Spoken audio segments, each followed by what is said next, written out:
Hello children of Fishbourne Primary School.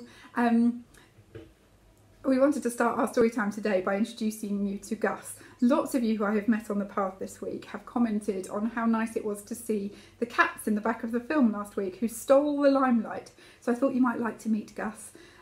Gus is short for Asparagus and he's our youngest cat.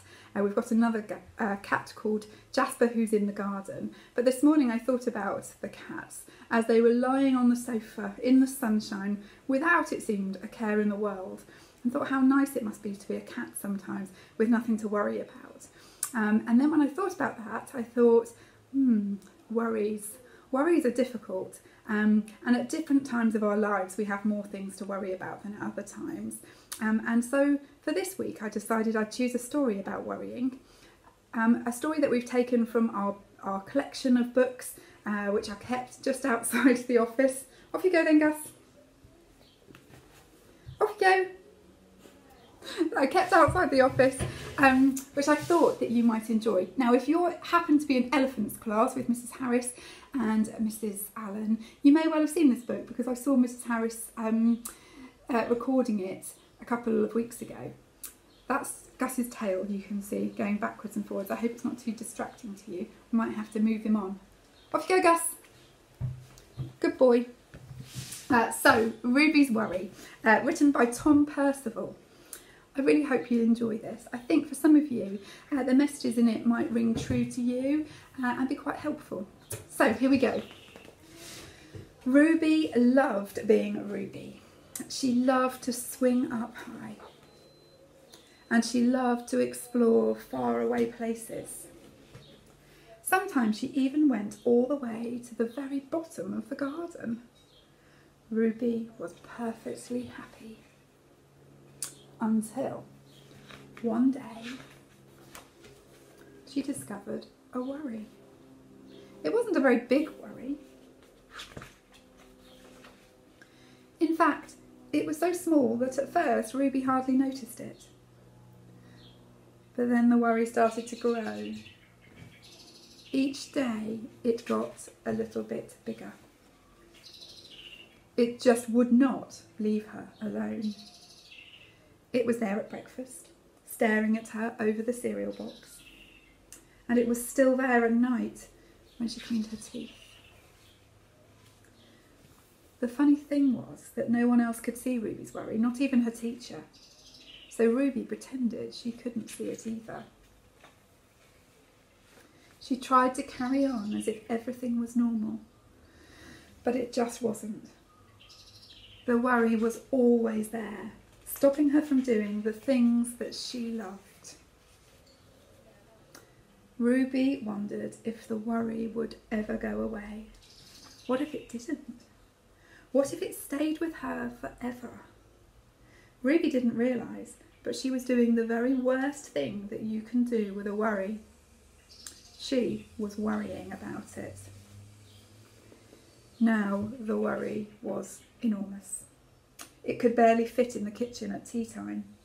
It filled up half of the school bus.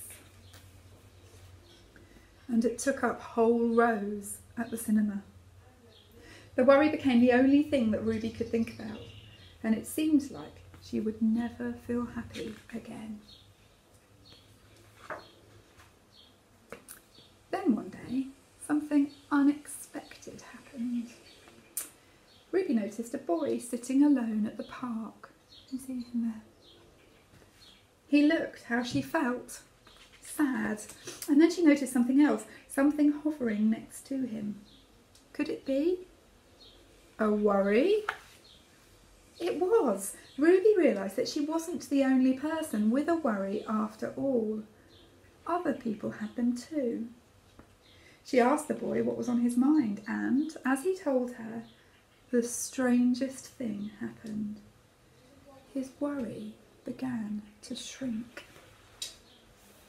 Then Ruby did the best thing you can ever do if you have a worry.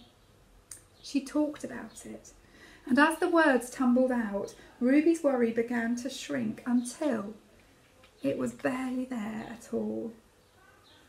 Soon, both of their worries had gone. And finally, Ruby felt like herself again.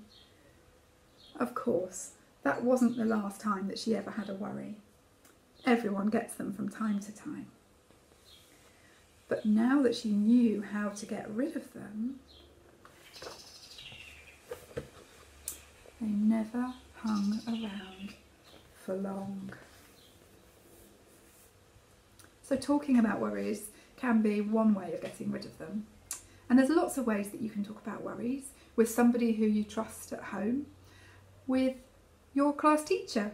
You could contact them via Cecil, you could ping them an email, you could, one of our teacher's favourite ways of getting in touch with people, via snail mail, so by putting a letter in the postbox and allowing the postman to deliver it. We love receiving those.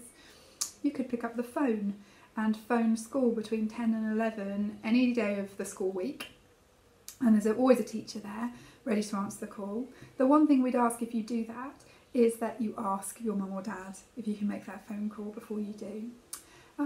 You can also have a look on our school website, and on our school website there is a tab that's under the children's section that says what to do if you're worried about something, and on that page of the website there are lots and lots of ideas about things that you can do if you have a worry. It's not unusual to worry. You are not the only person who is going to be worrying about something. And I like the part of this story where Ruby acknowledged that even though that worry had gone away, that more would come along, because that's human nature. We all worry about things from time to time. But we hope you enjoyed that story today. We miss your faces, those of you who are not in school this week, and we really look forward again to a time when we are together physically. But in the meantime, we are together despite being apart from each other. Take care, little fish. Bye-bye.